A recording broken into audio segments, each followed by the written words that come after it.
নমস্কাৰ Brahmaputra study circle চেনেললৈ সকলোকে স্বাগতম জনাইছোঁ 2026 চনৰ 5 জুলাই তাৰিখে অনুষ্ঠিত হোৱা APSC প্ৰিলিমছৰ পেপাৰ 1খন ডিছকাছ কৰিবলৈ আগবাঢ়িছোঁ question number 1 arrange the following rock systems of India in chronological order of formation Dharwar rock system বেনিয়ান rock system Archaean rock system Gondwana rock system ইয়াৰে ধাৰৱাৰ ৰক চিষ্টেম আৰু Archaean rock system billion years আগতে form হৈছিলে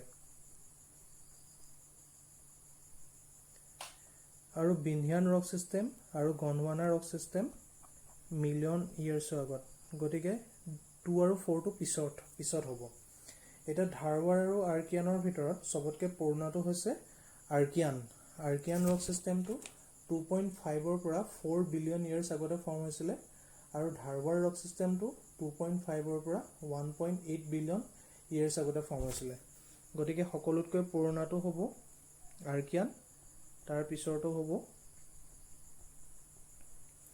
ধাৰৱাৰ এটা বিন্ধ্যান rock system আৰু Gondwana rock চিষ্টেমৰ ভিতৰত বিন্ধ্যানটো form হৈছিলে 1300 ৰ পৰা 600 মিলিয়ন ইয়েৰ্ছ আগত আৰু গণ্ডৱানা ৰক চিষ্টেমটো 250 মিলিয়ন ইয়েৰ্ছ আগত গতিকে ইহঁত দুটাৰ ভিতৰত বিন্ধ্যানটো বেছি পুৰণা গতিকে এইটো হ'ব 3 আৰু এইটো হ'ব 4 গতিকে আমি যদি ক্ৰনলজিকেল অৰ্ডাৰত সজাই পেলাওঁ তেতিয়া ইয়াৰ কাৰেক্ট অপশ্যনটো হ'ব 3 1 2 আৰু 4 D2 কাৰেক্ট এনসাৰ হ'ব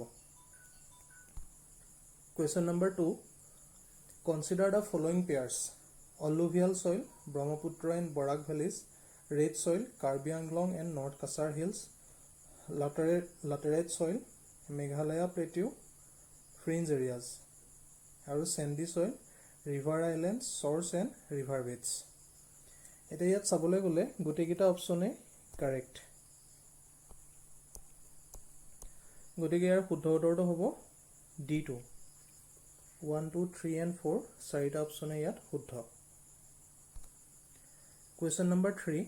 Which of the following pairs regarding the festivals of Northeast India are incorrectly matched? Moatsu Festival, Nagaland. Eto shuddho uttor.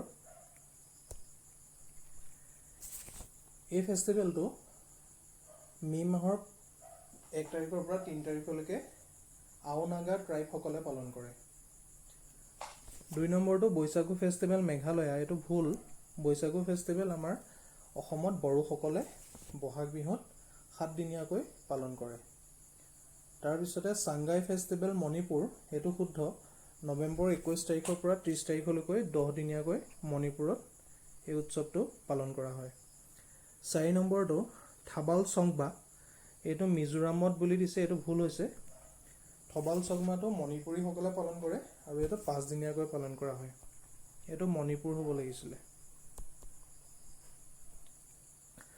গতিকে ইয়াৰ কাৰেক্ট আনসাৰটো হ'ব 1 and 3 অটো ইনকাৰেক্টলি কৰিছে গতিকে এটো 2 and 4 হ'ব 4 Which of the following statements about the language of India are correct India has 22 languages listed in the 8th schedule এটো শুদ্ধ Tamil is the oldest surviving classical language in India. Eto shuddho. Hindi is the mother tongue for over 50% of India's population. Eto shuddho nohoy. 50% otkoi tolor manuhe Hindi koi. 4 number to hoise Sanskrit is recognized as a classical language but is spoken as a mother tongue by less than 0.1% of the population. Eto shuddho. Gotike yar shuddho uttorto hobo 1 2 4 B number 2 Question number 5 Arrange the following tribes of Assam in descending order of population 2011 census Missing Rafa Boru aru Karbi 2011 census or mote আটাইতকৈ বেছি population থকা ট্ৰাইবটো হৈছে বড়ো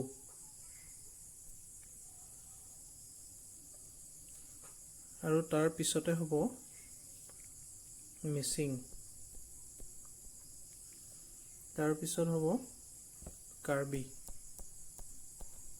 আৰু একেবাৰে শেষত হ'ব ৰাভা। গতিকে ইয়াৰ শুদ্ধ অৰ্ডাৰটো হ'ব 3, 1, 4, 3, 1, 2, 4, 3, 1, 4, 2, 3, 1, 4, 2, বিটো শুদ্ধ হ'ব। Question number 6. Which of the following statements concerning location of countries in relation to the equator is are not correct? 1. The equator passes through Gabon, Congo, Uganda and Kenya. এইটো শুদ্ধ। এই চাৰিখন দেশৰ মাজেদি ইকুৱেটৰডাল পাৰ হৈ গৈছে। Malaysia, Singapore, Philippines and Brunei are located on the north of equator. এইটো শুদ্ধ। The equator passes through Ecuador, Colombia, Venezuela and Guyana. এইটো ভুল, কাৰণ ভেনিজুৱেলা আৰু গায়ানাৰ মাজেদি ইকুৱেটৰডাল পাৰ হৈ যোৱা নাই, কিন্তু ইকুৱেডৰ আৰু কলম্বিয়াৰ মাজেদি পাৰ হৈ গৈছে। এই দুখন দেশৰ মাজেদি পাৰ হৈ গৈছে, বাকী ভেনিজুৱেলা আৰু গায়ানাৰ মাজেদি পাৰ হৈ যোৱা নাই। The equator does not pass through Maldives and Indonesia. এতিয়া মলদ্বীপছ আৰু ইণ্ডোনেছিয়াৰ মাজেদি ইকুৱেটৰডাল পাৰ হৈ গৈছে, কিন্তু ইয়াত নাই দিয়া বুলি দিছে যিহেতু এইটো ভুল হ'ব। গতিকে আমাৰ ইয়াৰ শুদ্ধ উত্তৰটো হ'ব 3 and 4। যিহেতু আমাৰ নট কাৰেক্টটো সুধিছে, গতিকে 3 আৰু 4টো ইয়াত ভুল। Question number 7. Which of the following rivers that flow into Assam and originate from Bhutan? ভূটানৰ পৰা ওলোৱা নদীকেইখন কোনকেইখন? গতিকে ইয়াত শুদ্ধটো হ'ব বিটো। বেকি, ৰাইডাক, চনকোচ আৰু মানস গোটেইকেইখন ভূটানৰ পৰা ওলাইছে। Question number 8. Marat Longri Wildlife Sanctuary is situated in Dima Hasao district of Assam. এইটো ভুল, এইটো কাৰ্বি আংলং ডিষ্ট্ৰিক্ট হ'ব লাগিছিলে। Dihing Patkai national park is known as the Amazon of the east. এইটো শুদ্ধ। Sikhna Jwhwlao national park is the 8th national park of Assam. এইটো শুদ্ধ। Manas is the only biosphere reserve of Assam. এইটো ভুল। মানসৰ লগতে ডিব্ৰু চৈখোৱাও বায়'স্ফিয়াৰ ৰিজাৰ্ভ হয়। অসমত দুটাই বায়'স্ফিয়াৰ ৰিজাৰ্ভ আছে। গতিকে ইয়াৰ শুদ্ধ উত্তৰটো হ'ব 2 and 3। গতিকে চিটো শুদ্ধ হ'ব। Question number 9. Match the following dress forms in list 2 with their corresponding communities of Assam in list 1. এতিয়া আমি ইয়াত বড়ো মানুহবিলাকে দখনা পিন্ধে বুলি আমি জানোৱেই, গতিকে এইটো মিলাই দিব পাৰিম।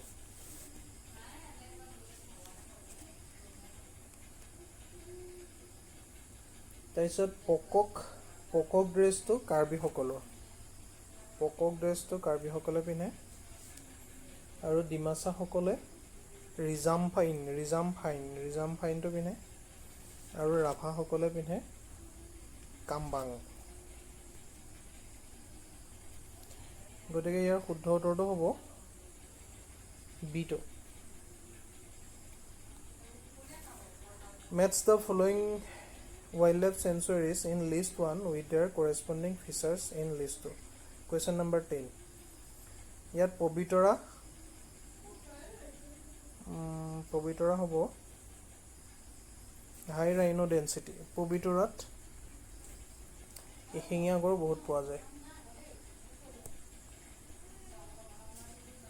আৰু পবিতৰা আছে মৰিগাঁৱত। হলঙাপাৰটো গিবনৰ কাৰণে ফেমাছ, তাত গিবন থাকে। দীপৰ বিল হৈছে ৰামচাৰ ছাইট। আমাৰ অসমৰ মাত্ৰ এটাই ৰামচাৰ ছাইট আছে, আৰু সেইটো হৈছে দীপৰ বিল। দীপৰ বিল আছে কামৰূপ। হলঙাপাৰ হৈছে আমাৰ যোৰহাটৰ মৰিয়নিত, আৰু চক্ৰশিলাত আছে গল্ডেন লেংগুৰ। চক্ৰশিলা আছে ধুবুৰীত। গতিকে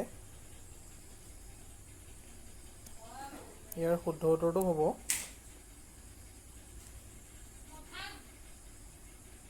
A2, B4, C টো হ'ব।